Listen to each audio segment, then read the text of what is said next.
Hi there, and thank you for joining me for today's Digital Devotional.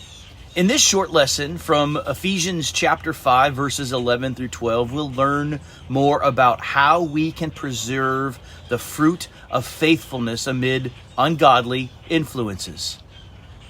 I wonder if you've ever reached into a bag or into the refrigerator and you expected to grab a fresh piece of fruit, an apple, a grape, but instead you found something shriveled or moldy or maybe even oozing. You can't even eat it. You can't save it, so you just have to throw it out.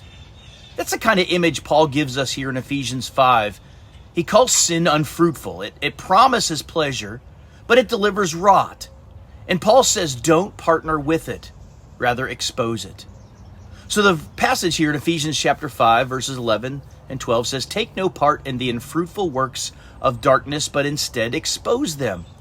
For it's shameful even to speak of the things that they do in secret. We live in a world where sin hides in plain sight.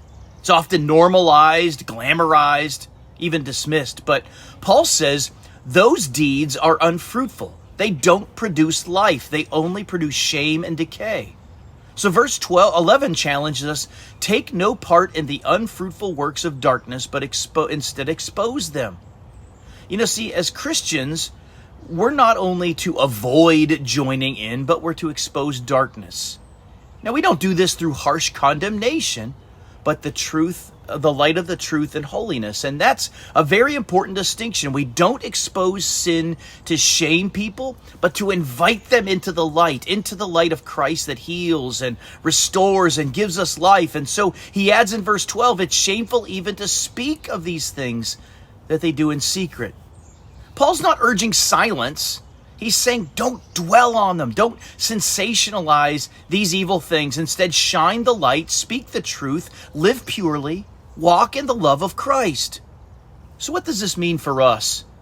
Maybe it means not laughing at the joke that mocks what is godly and holy. Or maybe it means choosing to step away from social media because it's glorifying sin. Or maybe it's having a gracious but honest conversation with a friend who's walking in darkness. Maybe it means confessing our own hidden sins and letting God's light bring forgiveness and freedom. Remember, we're not the light.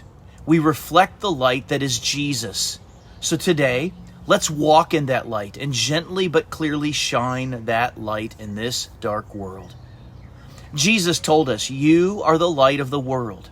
So let your light shine before others.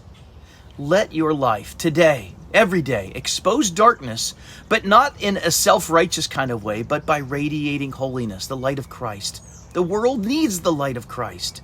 And you and I carry that light because Christ lives in us. I'll see you again next time.